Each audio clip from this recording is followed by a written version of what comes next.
Internet ज्ञान का, connections का और पॉसिबिलिटीज का एक अनंत संसार। लेकिन किसी भी फ्रंटियर की तरह इसमें भी अंधेरा छुपा है। ऐसे छिपे हुए कोने जहां एनोनिमिटी का राज है और सही और गलत के बीच की रेखाएं धुंधली हो जाती हैं। इन डिजिटल बैडलैंड्स में एक अलग ही तरह का मार्केट प्लेस फलता फूलता है जो कॉन्ट्राबैंड और विवादों का व्यापार करता है। यह सिल्क रोड की कहानी है, एक ऐसा नाम जो धीमी आवाज में लिया जाता है, इलीगल और फॉरबिडन चीजों के लिए एक डिजिटल हेवन, एक ऐसी जगह जहां एनोनिमिटी की आड़ में किस्मतें बनी और जिंदगियां बर्बाद हुई। सिल्क रोड सिर्फ एक वेबसाइट से बढ़कर था, यह एक फिनोमिनन था। इसने कानून, नैतिकता और इंटरनेट की असल प्रकृति के बारे में हमारी धारणाओं को चुनौती दी। इसने हमारे डिजिटल एज की कमजोरियों को उजागर किया और हमें मानवीय इच्छाओं के डार्क साइड का सामना करने के लिए मजबूर किया। सिल्क रोड की कहानी एक कॉशनरी टेल है, एक याद दिलाता है कि साइबर स्पेस के इथीरियल दायरे में भी कार्यों के परिणाम होते हैं। साल था 2011। रॉस उल्ब्रिक्ट नाम का एक युवा आदर्शवादी लिबर्टेरियन जो सिस्टम की खामियों से निराश था, ने एक ऐसी दुनिया की कल्पना की जो सरकारी इंटरफेरेंस से मुक्त हो। एक ऐसी दुनिया जहां व्यक्ति बिना किसी जजमेंट या रेगुलेशन के एनोनिमसली स्वतंत्र रूप से व्यापार कर सके। यह विजन, भले ही इसके इरादे कितने ही नेक क्यों न हो, सिल्क रोड के निर्माण में प्रकट होगी, जो डार्क वेब पर काम करने वाला एक ऑनलाइन मार्केटप्लेस है, इंटरनेट का एक छिपा हुआ हिस्सा जिसे केवल स्पेशलाइज्ड ब्राउजर्स के जरिए ही एक्सेस किया जा सकता है। उल्ब्रिक्ट, जो ड्रेड पायरेट रॉबर्ट्स के छद्म नाम से काम कर रहा था, ने सिल्क रोड को एनोनिमिटी के लिए एक सुरक्षित स्थान के रूप में डिजाइन किया था। कटिंग एज टेक्नोलॉजी और लिबर्टेरियन आइडियल्स के मेल का उपयोग करके उसने एक ऐसा प्लेटफॉर्म बनाया जहां लगभग कुछ भी खरीदा और बेचा जा सकता था। ड्रग्स, वेपन्स, चोरी किए गए डेटा, अगर यह इलीगल या खतरनाक था तो सिल्क रोड ही वह जगह थी जहां यह मिलता था। यह साइट जल्दी ही मशहूर हो गई और थ्रिल सीकर्स, क्रिमिनल्स और आम लोगों को आकर्षित करने लगी जो ऐसे प्रोडक्ट्स और सर्विसेज की तलाश में थे जो कहीं और उपलब्ध नहीं थे। सिल्क रोड की सफलता के पीछे बायर्स और सेलर्स दोनों के लिए एनोनिमिटी सुनिश्चित करने हेतु टेक्नोलॉजी का इसका बेहतरीन इस्तेमाल था। टोर, एक स्पेशलाइज्ड ब्राउजर, यूजर्स के आईपी एड्रेसेस को छुपा देता था, जिससे उनकी ऑनलाइन एक्टिविटी का पता लगाना लगभग नामुमकिन हो जाता था। लेन देन बिटकॉइन का उपयोग करके किया जाता था, जो उस समय एक अस्पष्ट क्रिप्टो करेंसी थी, जो पारंपरिक ऑनलाइन लेन देन में अनसुनी वित्तीय गोपनीयता का स्तर प्रदान करती थी। टोर और बिटकॉइन के इस शक्तिशाली संयोजन ने एनोनिमिटी का एक अभेद्य किला बना दिया, जो सिल्क रोड के यूजर्स को ताक झांक करने वाली नजरों से बचाता था।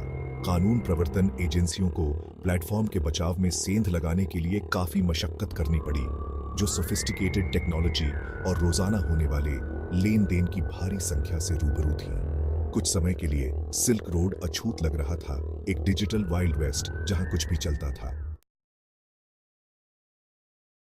सिल्क रोड ने जो एनोनिमिटी प्रदान की, उसकी भारी कीमत चुकानी पड़ी।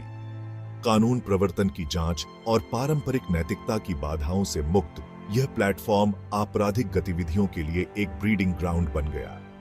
ड्रग्स, विशेष रूप से हेरोइन और फेंटेनिल, सिल्क रोड के जरिए बेरोक टोक बिकते थे, जिससे ओवरडोसेस और लत में वृद्धि हुई। चोरी की गई आइडेंटिटीज, नकली दस्तावेज और हैकिंग टूल्स आसानी से उपलब्ध थे, जो क्रिमिनल्स को सशक्त बना रहे थे और अनगिनत व्यक्तियों को खतरे में डाल रहे थे। रेगुलेशन के प्रति प्लेटफॉर्म के लेसे फेयर दृष्टिकोण ने एक काले पहलू को भी आकर्षित किया। किराए के हत्यारे, हथियारों के सौदागर और चाइल्ड पोर्नोग्राफी के पेडलर्स को सिल्क रोड पर घर मिल गया, जो अपने नापाक उद्देश्यों के लिए प्लेटफॉर्म की एनोनिमिटी का फायदा उठा रहे थे। जिन आजादियों की रक्षा के लिए उल्ब्रिक्ट ने कोशिश की थी, उन्हें तोड़ा मरोड़ा जा रहा था और बड़े पैमाने पर नुकसान पहुंचाने के लिए इस्तेमाल किया जा रहा था। जैसे जैसे सिल्क रोड की बदनामी बढ़ती गई, वैसे वैसे दुनिया भर की कानून प्रवर्तन एजेंसियों की निगरानी भी बढ़ती गई। FBI, DEA और अन्य एजेंसियों ने प्लेटफॉर्म की जांच करने के लिए संसाधन झोंक दिए और इसे आपराधिक गतिविधि का अड्डा मानते हुए इसे बंद करने की ठान ली। अंडरकवर एजेंट्स ने साइट में घुसपैठ की, खुद को बायर्स और सेलर्स के रूप में पेश किया ताकि सबूत इकट्ठा किए जा सके। और इसके संचालन के लिए जिम्मेदार लोगों का पता लगाया जा सके। जांच लंबी और कठिन थी। डिजिटल शैडोज में खेला जाने वाला एक चूहे बिल्ली का खेल, लेकिन धीरे धीरे क्रमबद्ध तरीके से उल्ब्रिक्ट और उसके साम्राज्य पर जाल कसता गया। लापरवाह गलतियां, छूटे हुए डिजिटल फुटप्रिंट्स और कानून प्रवर्तन एजेंटों के अथक प्रयासों ने सिल्क रोड के बचाव को ध्वस्त कर दिया। जब अंत आया तो यह तेज और निर्णायक था। अक्टूबर 2013 में आखिरकार कानून का डंडा चला। रॉस उल्ब्रिक्ट को सैन फ्रांसिस्को के एक लाइब्रेरी में गिरफ्तार कर लिया गया। उसका लैपटॉप अभी भी खुला हुआ था और सिल्क रोड सर्वर में लॉग्ड इन था।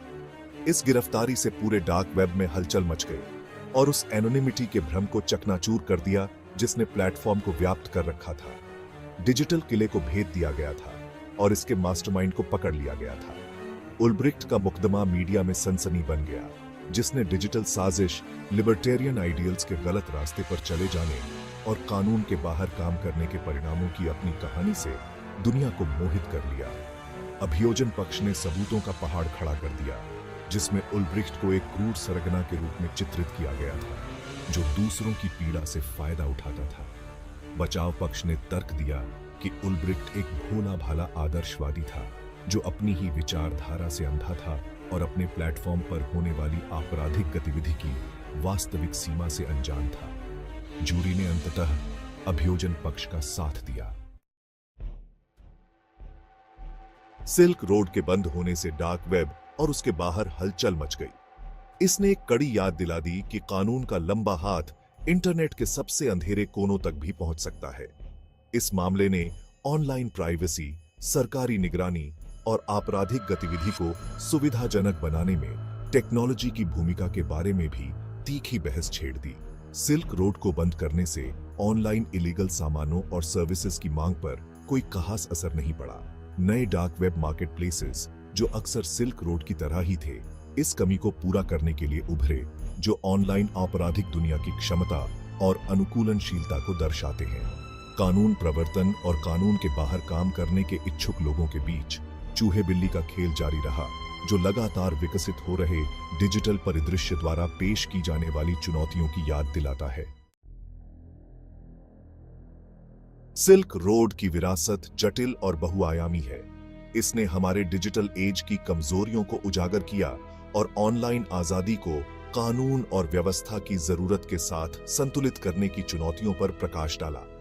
इसने प्राइवेसी, सिक्योरिटी और उभरती हुई टेक्नोलॉजीज के नैतिक निहितार्थों के बारे में महत्वपूर्ण बातचीत शुरू की। सबसे महत्वपूर्ण बात यह है कि सिल्क रोड ने एक कॉशनरी टेल के रूप में काम किया, एक कड़ी याद दिला दी कि इंटरनेट के सीमिंगली एनोनिमस दायरे में भी कार्यों के परिणाम होते हैं। सिल्क रोड की कहानी मानवीय ज्ञान की स्थायी शक्ति का प्रमाण है, चाहे वह अच्छे के लिए हो या बुरे के लिए। यह एक ऐसी कहानी है जो हमें मोहित करना, हमें डराना और उस डिजिटल दुनिया की हमारी समझ को चुनौती देना जारी रखती है जिसमें हम रहते हैं।